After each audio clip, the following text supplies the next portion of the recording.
Barjo, you and I love a good scare, so how does being thrown into an abandoned asylum without any weapons and being chased by creepy witch ghosts sound? Pretty scary. Yeah. Oh God, what's that?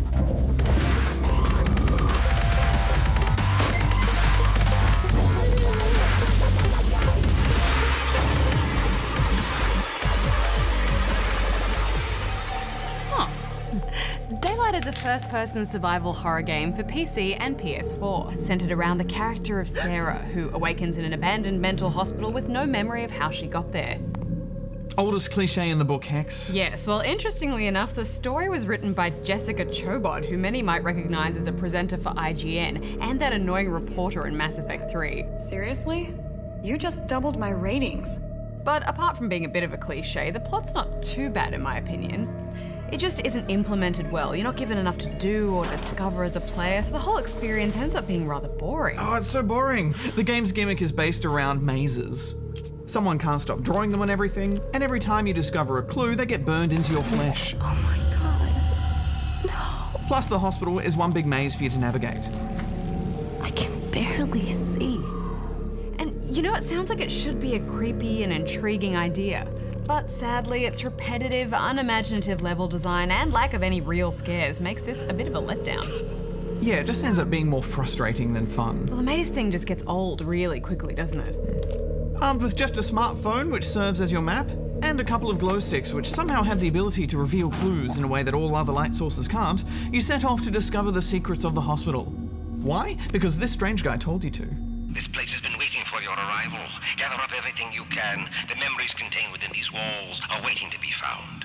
So melodramatic, that voice actor. The memories contained within these walls are waiting to be found. I half expected Count Dracula to appear and some pipe organs to start playing. There's much to see, much to learn. Oh no. Each level follows the same formula. You need to use your glow sticks to find 6 bits of paper or remnants and then find the key room where some weird stuff is going on.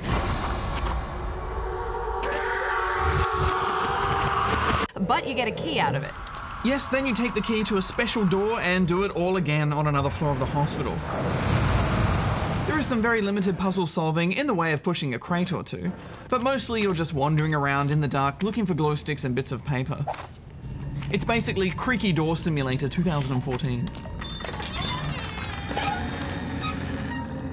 There is some nice spooky ambience to the areas as well, things moving on their own and unexplained banging sounds.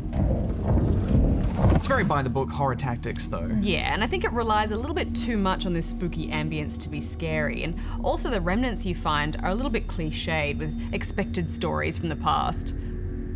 They talk of weird things happening in the asylum, mysterious deaths, and wardens wanting to transfer the hell out of there. But every time you do find one of these remnants, the threat level increases. They attract these shadow women, which at first are pretty frightening. Yeah, there are some sound cues, and the lights flicker. Anybody there? It signals one of these things is nearby and coming for you. You can only be rid of them with flares, which are in limited supply. So for a while there, things get pretty startling as you're trying to find more clues while staying away from scary ghosts. Yeah, but finding your way through the maze and then getting all the clues and then finding the key and taking it to the door, it all becomes so monotonous that you kind of just become more focused on that than any of the horror or the survival. Plus, yeah, okay, the ghost women can kill you, but they're not that much of a threat ultimately. I mean, often I'd just be wandering around lost and I just sort of mosey on past them. It's a bit like when I try to scare you around the office, Barjo.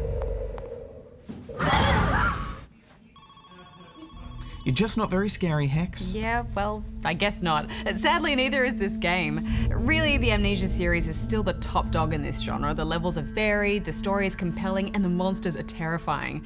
I mean, this just falls flat on both scares and gameplay, really. And plus, it's also super short, just 2 to 3 hours, which is disappointing. I was excited to see that it's the first game that we've played to use the Unreal 4 engine.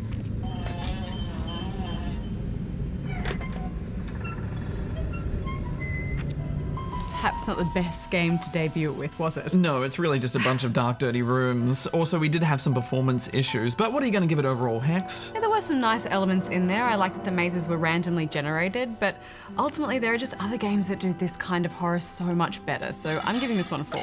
Yes, it's short, tedious, and predictable, so I'm giving it 3. Well, I'm gonna go grab a cup of tea while you get ready for your look at Wildstar. Okay. And now here's Goose with the news. Really? Nothing?